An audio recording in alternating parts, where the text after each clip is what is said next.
Começa agora mais um programa Rádio do Além. Acomode-se e entre nessa história. Não se esqueça de deixar o seu like, comentar e compartilhar com seus amigos. Isso ajuda o canal a melhorar cada dia mais. Fique agora com mais uma história de Iris e o Lobisomem.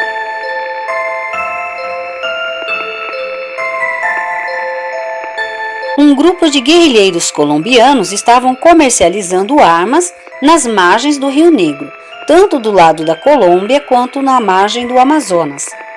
Havia um grande interesse entre brasileiros de expulsarem alguns seringueiros de uma região onde eles queriam a exclusividade do monopólio.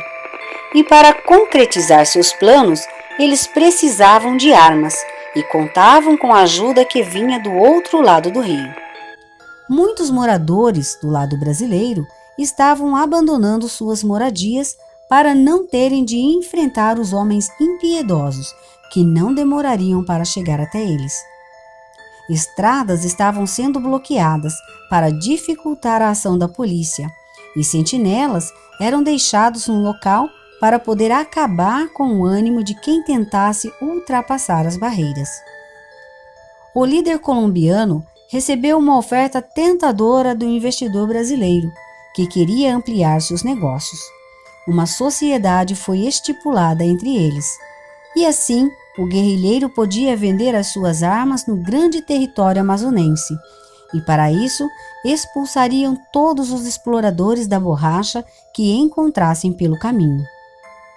O medo imperava na região, onde em breve iria eclodir uma guerrilha que geraria prejuízo para muitas pessoas, agressões e derramamento de sangue. Até mesmo o diretor do Serviço Especial de Investigação do Amazonas estava apreensivo e assustado com a onda de terror que estava sendo espalhada. O bando brasileiro não parava de crescer devido à chegada de tantos colombianos interessados naquela parceria, visando lucros exorbitantes e na criação de um grande império contrabandista na fronteira entre os dois países, e futuramente visavam a expansão para outros países e estados brasileiros. Com medo de represálias, políticos e representantes da lei faziam vista grossa para os acontecimentos, por isso muitas famílias estavam sofrendo com a falta de proteção. Quando aquela situação já estava fugindo do controle, o agente do escritório da CEI da Polícia Federal, no estado do Amazonas, telefonou para a central no Rio de Janeiro, que enviou o agente Esther para investigar o bando que estava agindo na região do Rio Negro, que separa o estado amazonense entre a divisa do Brasil e a Colômbia. Depois de fazer uma minuciosa investigação, Esther daria informações ao escritório em Manaus e o agente superior enviaria reforços se assim fosse necessário. Mas o destino reservava uma surpresa desagradável para a agente Esther, que tão logo desembarcou na cidade de Santa Isabel, estando ainda no cais, foi reconhecida por um bandoleiro que a denunciou aos cabeças do grupo de guerrilheiros. Antes dela conseguir chegar até a pousada, foi rendida por alguns homens que a levaram de volta ao rio e depois embarcaram até a margem colombiana. Lá, colocaram a agente amarrada em cima da carroceria de um caminhão e a levaram até perto do castelo de San Felipe, em Cartagena, e a deixaram presa numa galeria perto daquele lugar. Mantendo ela viva, o chefe do grupo pretendia subornar ou ameaçar o dirigente do escritório da CEI na cidade de Manaus. Eles queriam liberdade para praticar o serviço sujo ou sacrificariam Esther. Também ameaçavam perseguir a família do agente superior do escritório na capital do Amazonas.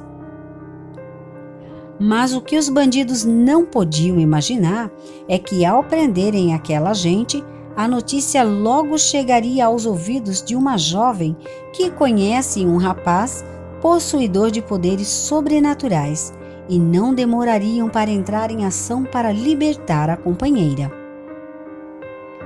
A partir deste momento, você pode aumentar o volume para ouvir mais uma comovente história da Rádio do Além, envolvendo os agentes Esther, Iris e seu incrível amigo lobisomem.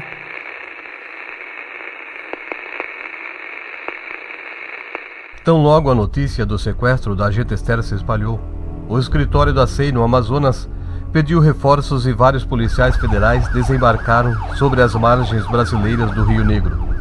Iris e outro grupo de agentes especiais chegaram de helicóptero e aterrissaram diretamente na cidade de Santa Isabel. Não havia entre eles a preocupação com o setor surpresa, pois queriam mesmo chamar a atenção dos bandidos e, agindo daquela forma, pretendiam causar intimidação nos malfeitores. Existia um comerciante naquela cidade chamado Ramon, e ele vendia alimentos naquele lugar, que também funcionava como hospedaria. E foi ali onde Iris e mais 4 agentes que estavam com ela se acolheram. Ramon também era um informante e distribuidor de armas a serviço dos guerrilheiros, e ficava sempre atento a todos os acontecimentos da cidade, e passava as informações aos chefes da quadrilha. E tudo o que ele não queria era que os agentes federais ficassem em sua hospedaria.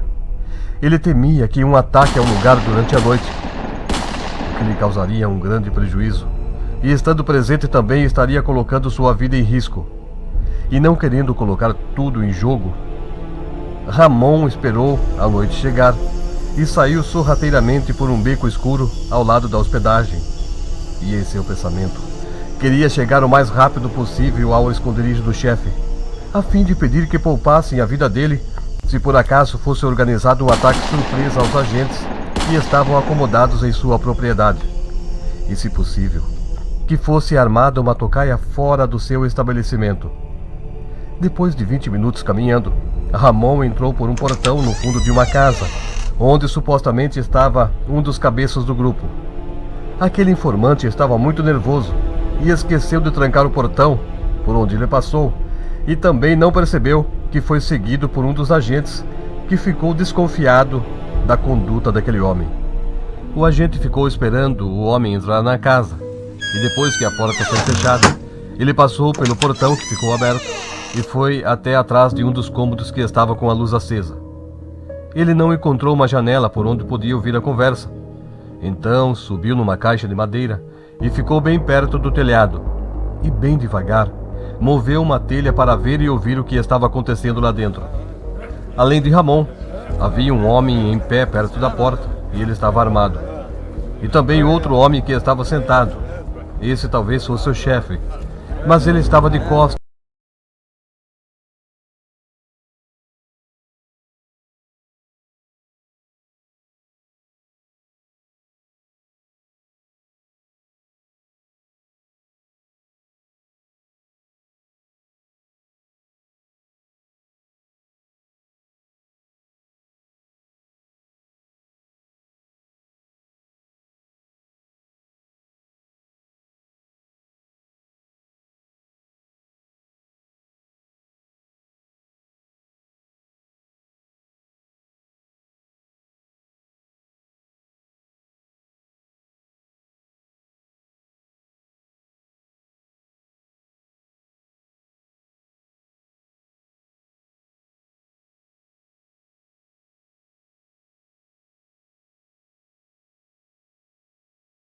Vejou falando que ninguém encontraria aquela gente, pois ela estava numa cela escondida dentro de uma galeria nos arredores do castelo de San Felipe.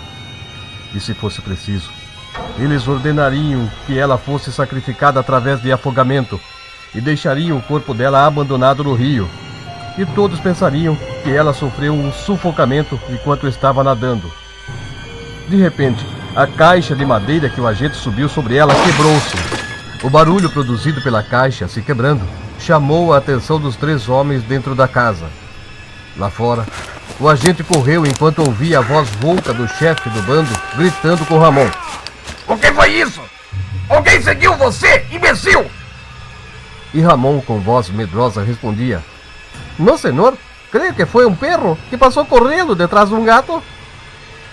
Em poucos segundos, aqueles homens chegaram no corredor escuro, mas não encontraram viva alma.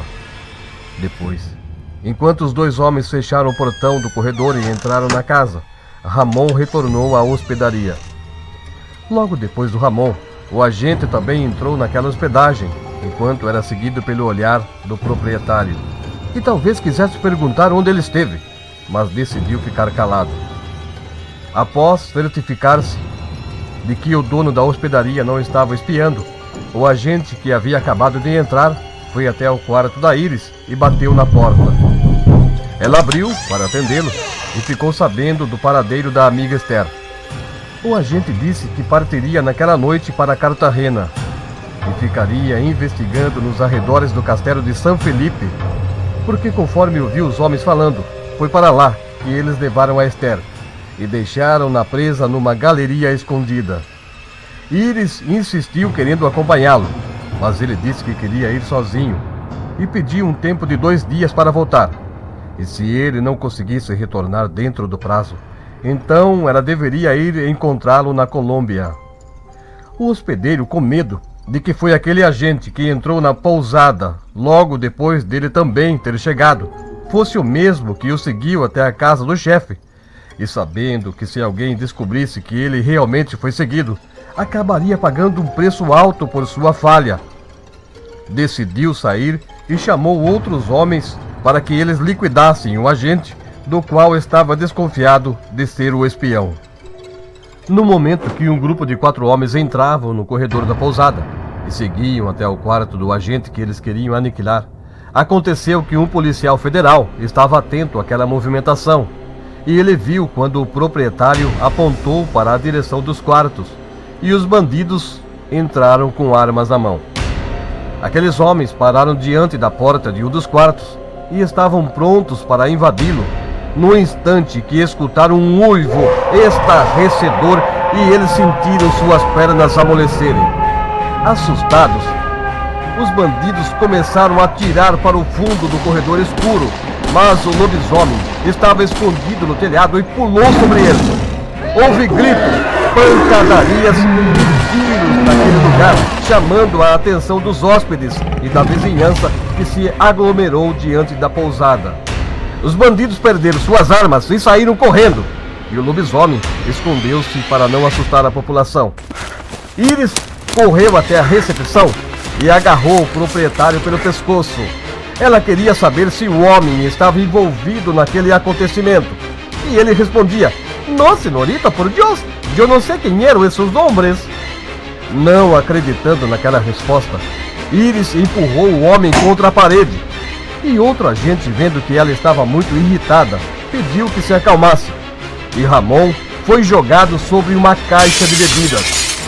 Aproveitando a confusão, um agente saiu carregando uma mochila e foi até o Rio Negro. Lá encontrou um barqueiro acordado e o contratou para levá-lo até a margem colombiana.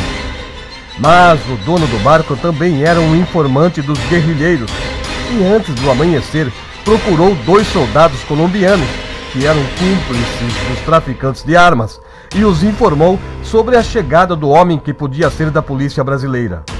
Os 2 soldados encontraram o homem recém-chegado em Cartagena e, após uma abordagem, descobriram a identidade dele. Em seguida, prenderam-no e o levaram a uma prisão subterrânea nos arredores do castelo de San Felipe. Ao ser jogado na cadeia, o homem viu uma mulher sentada no canto, enquanto os 2 soldados bandidos trancavam a porta da cela.